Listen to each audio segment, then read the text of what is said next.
Thozama was a sweet soul, hardworking, always present when others were in need. When there was a wedding, a burial, or a ceremony, you would find her there, helping, serving, carrying plates, and the villagers would often say, "Ukhuteleke uThozama." But at eXhora, this was not unusual, because in that village, people showed up for each other, always. Thozama was married to her husband Loyiso. Together they had 2 children. They lived in a modest 3-bedroom home, standing beside the old family rondavel, the very house where Loyiso's parents once lived. Loyiso was their only son, and when his brick business began to grow, he built his parents a new home, simple, spacious, and filled with pride. Thozama and Loyiso met ecaweni, and from the very first moment, it was love at first sight. After 2 years, they got married. They had a beautiful traditional wedding after lobola was paid, and with joy, she entered her new home. And as is custom, her mother-in-law gave her a new name, Thozama, meaning patience. She was dressed in new garments, a symbol of her new beginning, and surrounded by older women, she was guided, taught, prepared. They told her, "Umfazi uyanyamezela emzini." A wife must endure and keep her marriage intact. Then, during her welcoming, her mother-in-law said something else.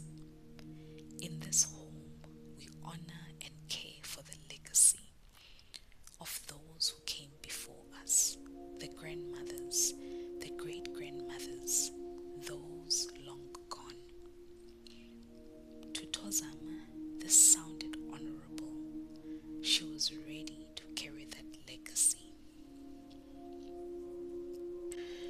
But what Thozama did not know was that they were not only carrying legacy, they were carrying something else, something unseen, a village of invisible beings, or Tikoloshe. And 3 months after the wedding, Thozama had fully stepped into her role as Makoti. She woke before the sun, she swept the yard, fetched water from the community tap, boiled water for Loyiso's bath, and prepared soft porridge for the family. One early morning, as she swept the yard, she heard something, voices, a man and a woman arguing. It was around 4:30 a.m. She paused. She looked around. There was no one. She assumed it must be the neighbors and continued sweeping. But the arguing did not stop. Instead, it grew louder, sharper, and then suddenly a bang. A door slammed shut with anger. This time, Thozama froze, her heart pounding. She looked again, but she saw nothing.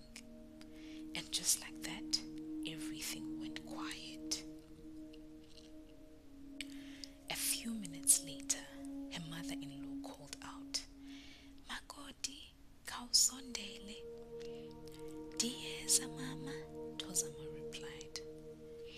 Her mother-in-law asked, "Uventoni phandle?" "I heard people arguing, but there was no one." Her mother-in-law looked at her calmly, not surprised. Then she said, "Makoti, into yalapha le.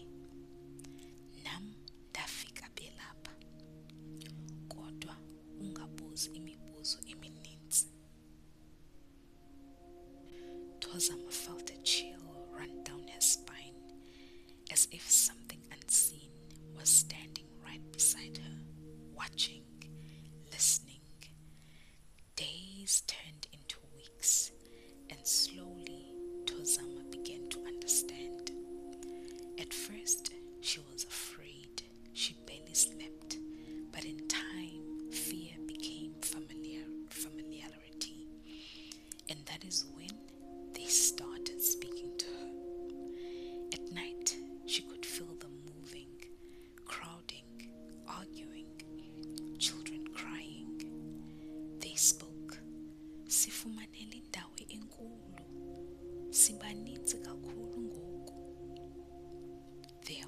voices overlapping softly but demanding. Then one voice said clearly, Makoti, sifuna indawo enkulu ngoku. And so Thozama continued helping her neighbors. But now she was doing something else.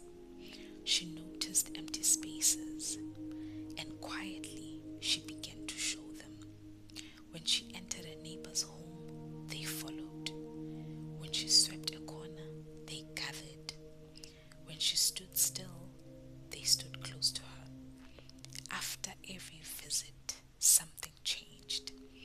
Doors opening on their own, footsteps at night, voices with no source, children crying at night, pointing at corners, and slowly the village began to notice every home that felt different. Thozama had been there, but no one could prove anything because Thozama was still the same sweet, helpful Makoti. And eXhora, you never knew when welcoming Thozama meant making space for something else. If you were living in eXhora, would you still trust Thozama? I'd love to hear your thoughts in the comment section. Don't forget to like this video, subscribe to this channel, and join the family because the next story might be even closer to home. This is Nonina, tales of mystery, crime, and life lessons. Thank you so much for watching.